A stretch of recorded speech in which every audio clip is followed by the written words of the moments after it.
And most people, what they'll do is they'll wrap their schedule around their obligations. And so their obligations instantly become a stress, right? So if you have an alarm that says, do this now or else, like, make good on your word, get out of bed, get to work.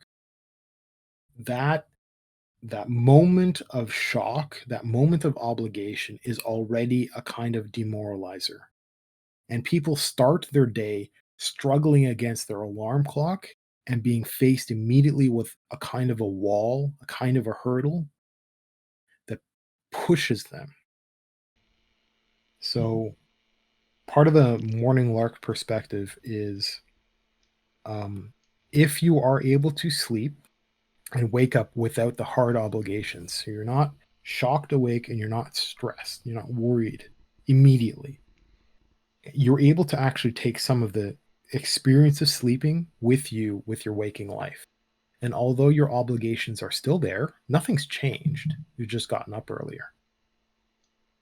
You're able to pull more of that rested state into your life, into your waking life, and you can ease into kind of with that boosted morale, with that additional relaxation, you can then move into your obligations that way with more of you rather than being unnerved and shocked, stressed, and pushed immediately.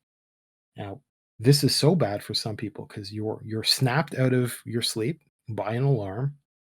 You're immediately reminded of your obligations and you may hit the snooze. You're immediately struggling against all of that, against being awake, against living your life, against your obligations. You're immediately struggling, like, oh, I want to win. Right. And this is a very, very big problem that I think is a kind of poison for a person's waking life. It isn't just bad sleep, which is a different problem. It's how a person wakes up and what a person wakes up with. Now, it is a beautiful dream to not be woken up by an alarm clock. And that's something I want more and more people to pursue.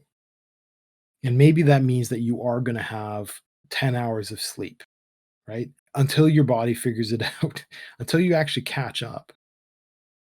And then you will find your amount of sleep. So instead of having a morning alarm shock you with your obligation, instead, have a bedtime. Your fighting shouldn't be waking up. Your fighting should be going to sleep. Your fighting should be to have a, a definite point in time where you know that you are going to go into sleep and what happens naturally before those times, maybe with additional alarms, but they're not particularly brutal obligations. They're kind of personal obligations. They're little bits of self improvement